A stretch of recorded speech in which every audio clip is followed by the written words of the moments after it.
ours, the Supreme Personality of Godhead Himself, with all His plenary portions, such as Baladev, is now within your womb. Therefore you need not fear Kamsa, who has decided to be killed by the Lord. Your eternal son Krishna will be the protector of the entire Yadu dynasty. O Mother Devaki, by your good fortune and ours, the Supreme Personality of Godhead Himself, with all His plenary portions such as Baladev,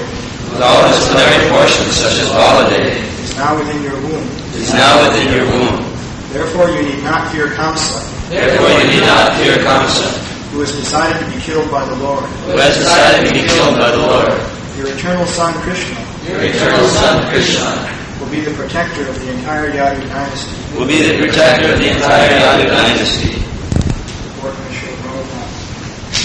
The words Parapuman Akshena signify that Krishna is the original Supreme Personality of Godhead.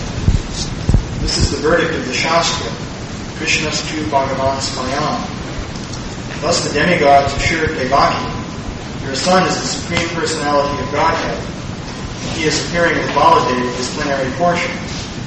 He will give you all protection and kill Kamsa, who has decided to continue his enmity toward the Lord and thus be killed by him.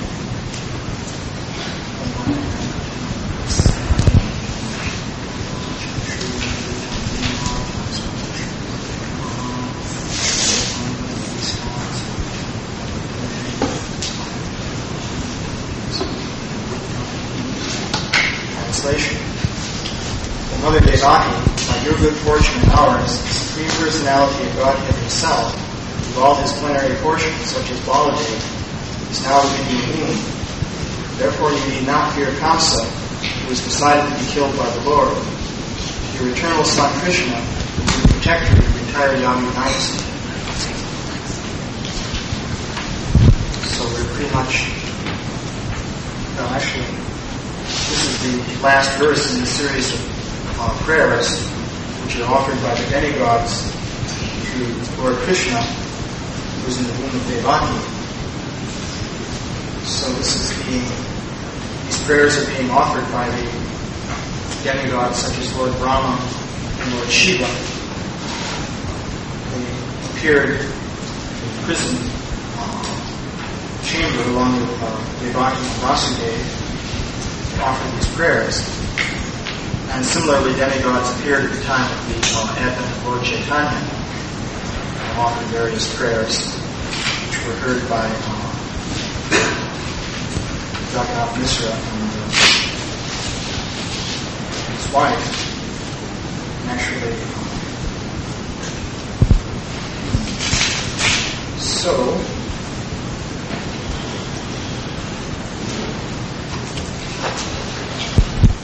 talking to one fellow about that just the other day. And also the question came up of the role of the Brahmajyoti in the process of creation. So actually it's described in the Brahma Samhita that the Brahmajyoti, or Brahman, is actually the source of creation. So Srila Prabhupada also points out in the purport in the second canto that this is the case, and he explains it in an interesting way. He makes the point that this Brahma Jyoti, which is the effulgence of Krishna, is the vehicle by which Krishna transmits seedling forms of all kinds of different created manifestations. So he actually makes the point there that one shouldn't expect Krishna to have to create using a hammer and other instruments the way a blacksmith does it. So actually you can consider the way that human beings create things is ultimately to use their hands. And the process can become quite complicated, especially when you want to create very small things. So Krishna doesn't have to use such methods. And the basic idea of how the creation is carried out is that this, referring to this idea of the Brahmajyoti, this Brahmajyoti is described as the effulgence emanating from the transcendental body of Lord Krishna. And typically it is described as being undifferentiated. So the well-known Mayavadis like to take advantage of this idea that Brahmajyoti is undifferentiated. And they take undifferentiated in the strictest sense possible, meaning that the Brahmajyoti does not have any qualities of difference between one part and another in any respect. So, according to this conception, this Brahmajyoti is the ultimate oneness. So the idea is that it's free of duality. Of course, duality means two. So the idea there is that in the Brahmajyoti there cannot be two things that can be distinguished from one another. So that's one conception of what it means for something to be undifferentiated. However, there's a much less extreme conception of what that would mean. Namely, you have something that's more or less uniform and homogeneous in nature. For example, if you look at a large amount of water as in the ocean, you can say reasonably that is undifferentiated. Because everywhere you look, the water is the same. And water by nature is quite uniform. So that any little part of it in any place where you sample it, it's the same nature. Or likewise, if you consider a region of outer space with sunlight pouring through it, you say that that field of sunlight is undifferentiated in the sense that the sunlight is the same everywhere within that region. However, at the same time, there's differentiation there, strictly speaking. Because, for example, the sunlight is going in one direction, namely it's going from the sun outwards, and it's not going in all the other possible directions. So that means you have a differentiation there. It's coming out from the sun, not going into the sun. And likewise, even in the ocean, one would say that, well, if you look closely enough, you'll see that there are molecules of water. So they're differentiated from one another. So the same idea actually applies to the Brahmajyoti as described in the Vedic literature. First of all, if the Brahmajyoti is the effulgence of Krishna and it's emanating from the body of Krishna, then that's a differentiation right there, because it's not coming from infinity and going into the body of Krishna. That's not the way it's described. Nor is it emanating from something else. And another alternative is that it could be just emanating from nothing at all. It could be just there. But since it's described as emanating from the body of Krishna, that means that there is differentiation in the Brahmajyoti. And furthermore, we understand that there are innumerable spirit souls situated within this Brahmajyoti. So that's comparable to the molecules in the water. Just as the water has innumerable molecules in it, and they're all distinct. So likewise, the Brahmajyoti is occupied by innumerable spirit souls. So that's also differentiation. And in fact, it's a greater degree of differentiation than exists in the water, at least as far as the scientific understanding of water is concerned. Because according to the scientific conception, any two H2O molecules, assuming that their atomic nuclei are all of the same isotope, and so hydrogen and oxygen, are exactly identical. That is, there is literally no difference between, say, one proton and another proton. They're identical in every possible respect.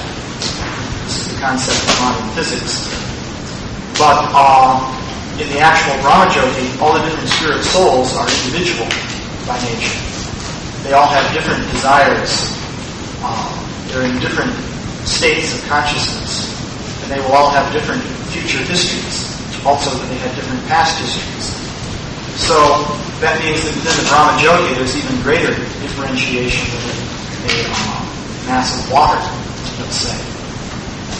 So, Srila Prabhupada points out in explaining this verse in the Brahma Samhita, that verse describes that from this Brahmajyoti, which is unlimited and absolute, and is the effulgence of Krishna, innumerable planetary systems are generated with all their various variegated features. So, Srila Prabhupada points out that what happens there is that seedling forms of all the different manifestations are present within this Brahmajyoti, or they're transmitted through it.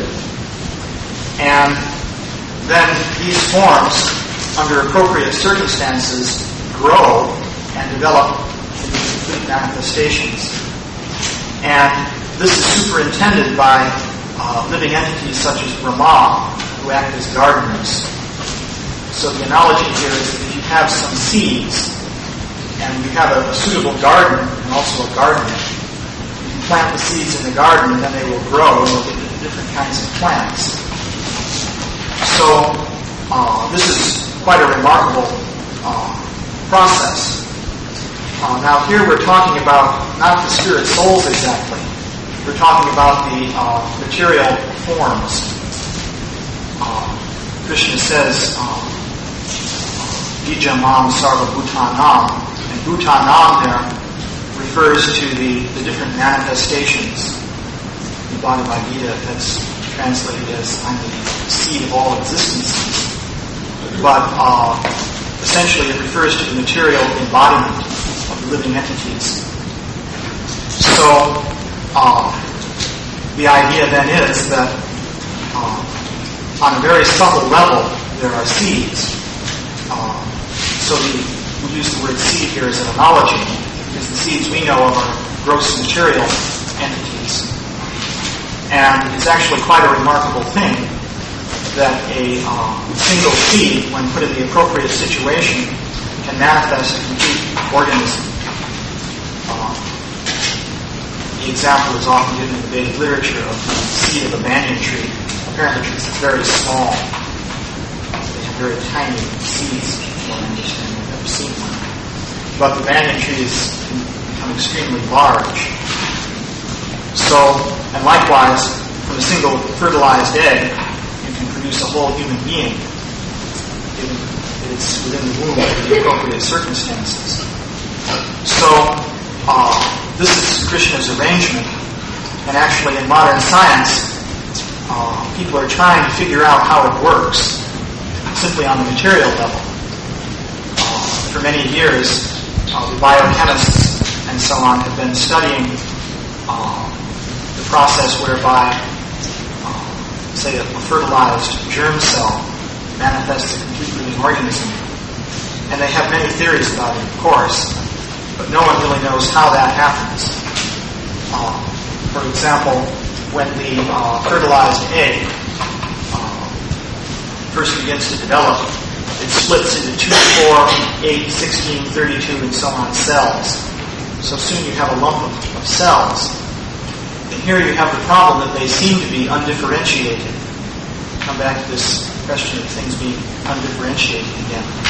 Because it seems that all the cells are the same. For example, they all have exactly the same DNA. And the only difference between one cell and another is that one cell might be near the center of the lump and another one might be near the outside. So, how is it that these cells then manage to develop different destinations so that one cell will become part of the liver in the future? That is, it will be the ancestor of all the liver cells, let's say. And another cell will become the ancestor of all the brain cells, and so on. So you run into this problem at every stage in the development of the embryo, actually. For example, let's say one cell somehow has decided that it's going to become the ancestor of the brain cells, and the other cells have made their respective decisions. So after that cell is divided a bit, you then have another lump of cells that are all the same. So they then have to decide what part of the brain they're going to make. That is, certain cells are going to form the cerebellum, and others will decide to form the medulla oblongata, and so forth. So how do they decide that? And then to make it worse, according to the modern conception, the brain is like a computer in which the nerves are compared to wires and transistors and so forth. So that means the nerve cells have to connect together and form circuits or networks with a very specific pattern. For example, sometimes you may see magnified pictures of these silicon chips that they use to build computers. You see a very intricate arrangement of wires crisscrossing in various ways. Well, that has to be very carefully designed. You can't just connect them any old way, helter-skelter, or you'll never get something that works. They have to be connected together in a very precise plan. So how is it that the nerve cells or neurons in the brain know how to connect up with one another? Imagine a given neuron, which is just growing. It starts out as a spherical cell, but then it grows these long, thin processes called axons and dendrites and so on. So one nerve cell has to grow, say, an axon and connect with another appropriate neuron somewhere in the brain. And that may be several inches long, actually. Some neurons have axons that go for several feet. They go right down the spinal cord and down into your leg or something like that. So this is a cell doing that. So it has to grow and then make the right connection. So how does it know where to go? Which direction to grow in and what to connect with? And it's estimated now that there are about 10 billion cells in the brain. And somebody said that out of those 10 billion cells, at least 100 billion are located in a certain ganglion within the brain. So you're faced with a rather formidable problem. Even if somebody says, well, they don't have to line up exactly, there's some room for freedom there, the choice, still it seems to be a formidable task to connect up all those neurons. So how does it happen? Well, somehow or other, all the potential for doing that is stored in this original fertilized egg. Even the scientists will agree that that must be true. So they don't really understand how it works. It's a really incredible structure. Actually, there's a kind of nematode worm. It's a very tiny little worm, which has only about 100 cells. It's one of the smallest multicellular organisms that exists. So the scientists have thought, well, this is a fairly simple organism. So we'll try and figure out just how it grows from the egg.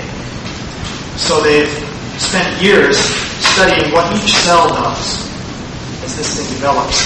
And they still haven't figured out how this worm develops. Even though I'm sure a lot of doctoral dissertations have been written on it by now. Of course, this kind of thing is great for graduate students. Work on this and get their PhD.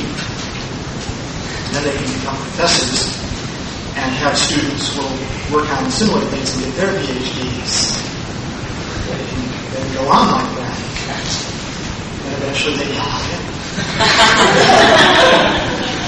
That's one way to live. So if you want to waste your life completely. So anyway, similarly, Krishna, since time immemorial, has, on the spiritual level, generated seeds for all the different manifestations within the universe.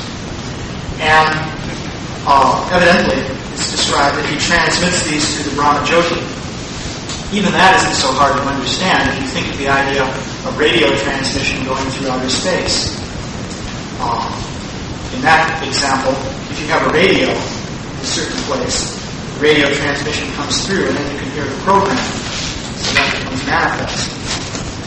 So similarly, if you have a Brahma in a certain location, he can pick up the transmission coming through the Brahma Jyoti, and he can manifest the whole universe.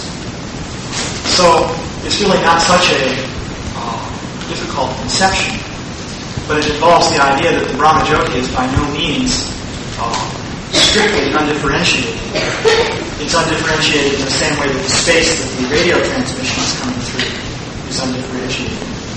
Of course, that's not really undifferentiated, because if you look closely, you'll see that this part of the radio transmission is here, and this other part is back there. And another part is still further back, let's say. So it's not really strictly undifferentiated. So the Bhagavatam and the Vedic literature in general, Brahma Samhita and so on, presents actually a reasonable idea of how the creation comes about. In terms of basic principles, it's not an unreasonable thing. The idea is that you have an original information source, which is Krishna, and he transmits information in a very subtle form, namely these spiritual seeds. And they begin to create manifestations on the subtle platform by the arrangement of Krishna. Because Brahma, of course, is entirely on the subtle platform. It said that his body is made of intelligence, one of the separated energies of Krishna, the intelligence energy. Then there are successive stages of manifestation going from subtle to gross. So it's described that Brahma generates from his mind various living beings called Prajapatis. These are also very powerful demigods. Not as powerful as Brahma, but nearly as powerful. And the Prajapatis, in turn, generate different demigods. Of course, Brahma also directly generates various demigods. For example, it's described that once Brahma was looking in the water, just sort of contemplating his reflection. And from his mind there manifested a whole category of demigods who were dedicated to glorifying Brahma. So Brahma has a pretty powerful mind. You can imagine the trouble we get into if we had minds like that. You know, it's bad enough if you just start looking in the mirror and thinking, wow, that's me. But imagine if, as soon as you thought that, a whole host of beings were manifested and began singing your glories. It could create a difficult situation. But, so anyway, the Prajapatis are manifested. They then create different demigods. At a certain point, the mode of manifestation goes from mental creation to sexual reproduction. But at each stage, what's happening is these seeds are being transmitted from one form to another. So at one stage of the creation, it's described that the daughters of Daksha were giving birth to all kinds of different living beings. Of course, and that seems like a somewhat strange story when you first hear it, because you hear that a certain daughter of Daksha gave birth to predatory birds. And another one gave birth to serpents. And that was Kadru, actually. And another one gave birth to cloven-hooved beasts, and so on. This seems a bit strange, according to our normal experience. But actually the principle behind it is easy enough to understand, because if from Daksha these daughters obtain different subtle seedling forms for different kinds of organisms, then naturally they can manifest the different bodily types. And actually what you have in this process of successive creations is successive specialization. That is, Brahma receives seeds which you can use to create anything in the universe. Prajapatis receive a more limited selection. I don't know the details, obviously, but at a certain point, once a rhinoceros has been created, that rhinoceros can only reproduce more rhinoceroses. It's simply limited in that way. However, if you look at what happens when the fertilized egg for the rhinoceros develops, you'll see a further process of successive specialization occurring. This has been noted by the scientists.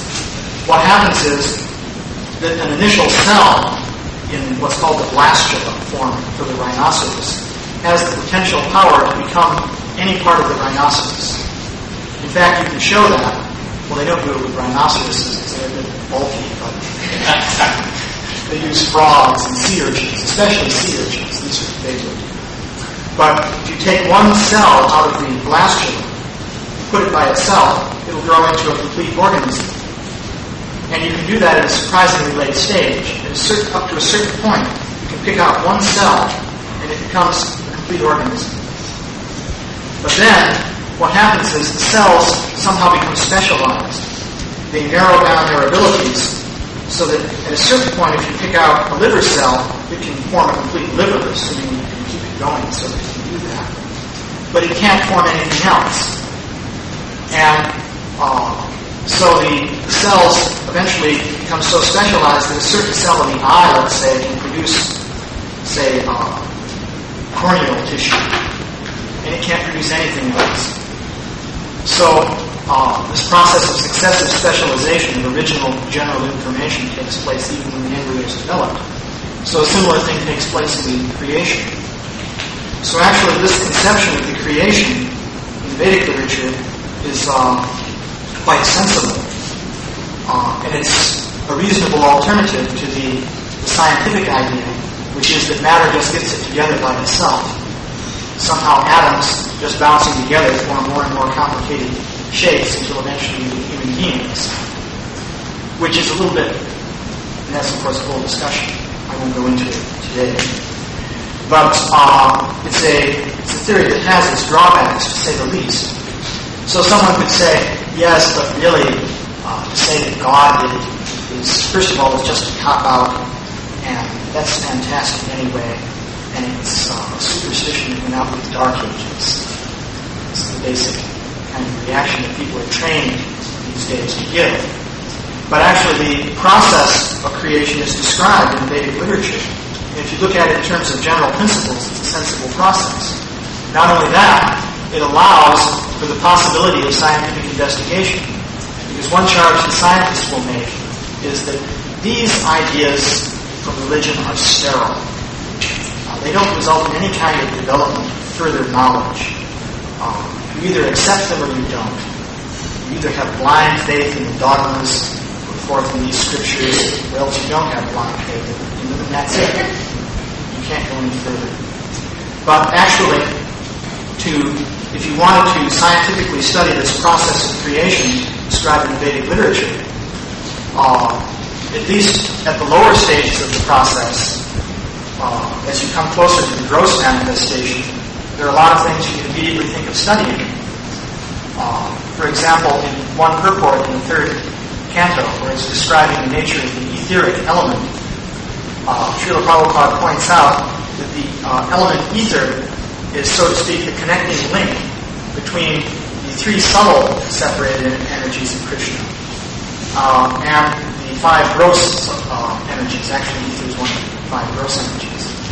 So, ether connects the mind element with the other gross elements. So the mind element, which is a subtle energy, imposes forms within the ether. And then the ether, in turn, affects the gross manifestations of air, fire, water, and earth. And vice versa, the air, fire, water, and earth obviously will have an effect on the ether, and that in turn affects the mind. So it's like a communicating link. So that means there are forms in the ether.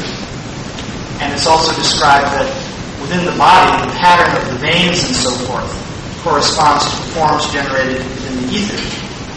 And maybe this is a clue telling how the whole bodily arrangement takes place. As I was saying, that's a bit mysterious.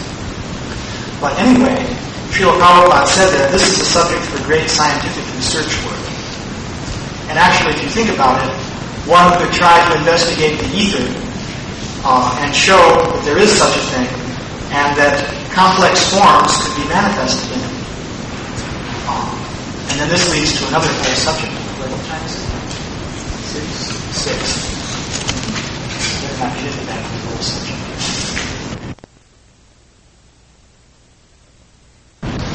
For example, if cells were described by Srila Prabhupada as essentially independent living entities, he would say, well, yeah, they have souls. They're living entities.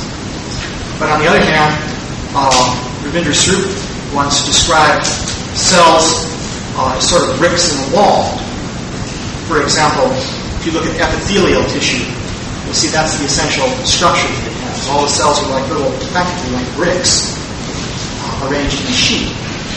And so then Srila Prabhupada responded by giving the analogy of the apartment, saying the body is comparable to an apartment, and the soul is like the tenant in that apartment. So the tenant is the actual living entity. You don't say the apartment is alive. So that shows that there's different ways of looking at it.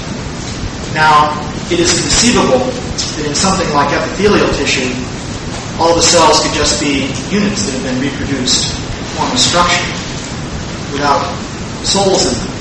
On the other hand, there are the white blood corpuscles that are just like living independent entities that move around by themselves.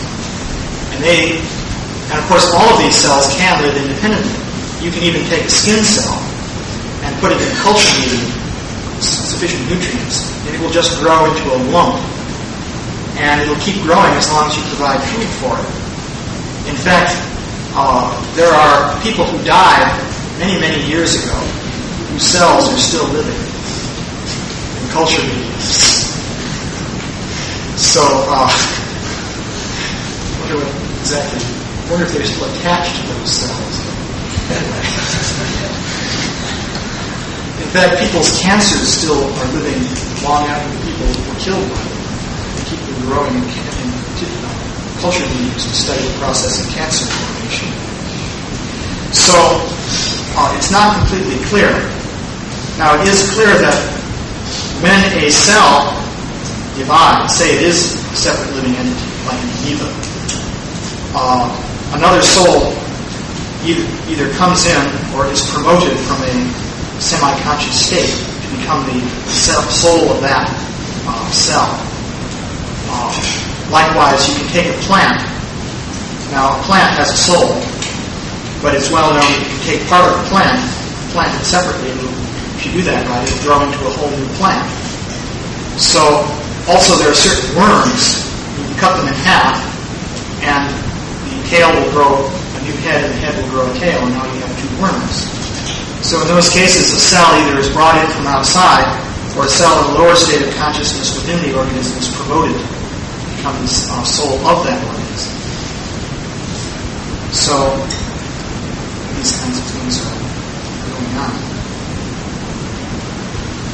Anything else? Yeah. If they are souls, and we know that where there's a soul, there's also a super soul. But one say that we should be alive, so maybe one can say that the code is given to the soul of the super soul. That's where the relation to all these well, the super soul is there all right. In fact, the super soul is present in every atom and between the atoms also. But this process of development of the organism, as I was describing, Krishna has a system for doing that. So I was describing the system. Apparently the system is not that he just creates it from scratch right then and there each time. Krishna could do that too if he wanted. But that's not the way he does it. Instead, he devises this system with the arrangement of the seeds which can grow and so on and so forth. That's the system that he uses.